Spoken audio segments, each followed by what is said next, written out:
Hello, my name is Britt Keneally, and today I'm going to talk a bit about my case study for what I chose and what I found. So I went with the JetBlue's campaign Soar with Reading initiative, and I also found Securing America's Future, the Power of Liberal Arts Education, which is a campaign that was founded by the Council of Independent Colleges.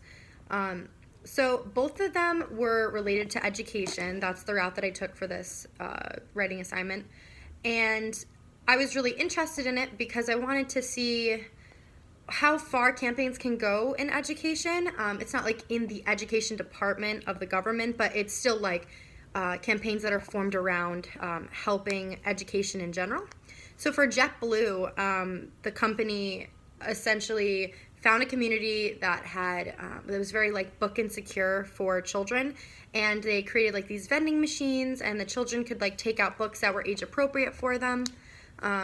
Which was a success. Between the two campaigns, JetBlue's campaign was more successful, I would say, because they reached out to a larger audience and more people knew about the campaign itself. But I also think a bit of the credit of that goes towards the fact that JetBlue is a very widely known and established company already. And the Council of Independent Colleges I've never heard before, so theirs was a little more not as popular, but it was popular to the universities and the colleges that they were reaching out to. So they knew what was going on, but the greater public didn't really know much about it. So yeah, they both had objectives to help education in certain areas of the country. The Council of Independent Colleges had the objective to increase awareness about the liberal arts program and break down the stigmas that surround students who go into liberal arts programs, which is very interesting because I definitely think there's a stigma, and I'm glad that somebody of some sort did something about it. So yeah, they had really great objectives, both the campaigns.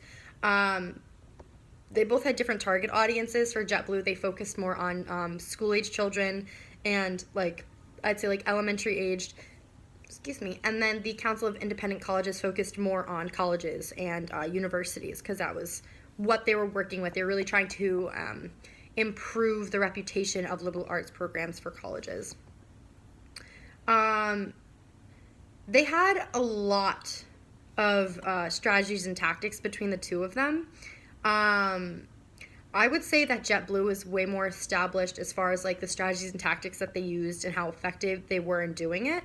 The Council of Independent Colleges, like I said, they have such a small community that they're working with. I know they're working with universities and colleges, but with JetBlue, it wasn't like they were just focusing with children. They were also working on the communities, and the parents were involved, and the businesses that these vending machines were being planted in were also involved. So it had more of a wider audience, I would say.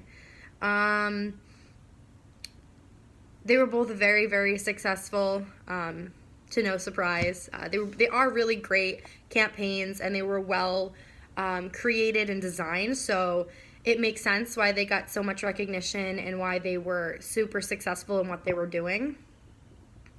And yeah, so overall, I'd say JetBlue was probably the most successful, and that just might be because JetBlue is just a more recognizable name, and they had probably an underlying goal to really secure future consumers, to create this positive reputation among younger children so that one day they might, use JetBlue. And also works for the parents and the teachers in the communities. So, yes. So thank you very much.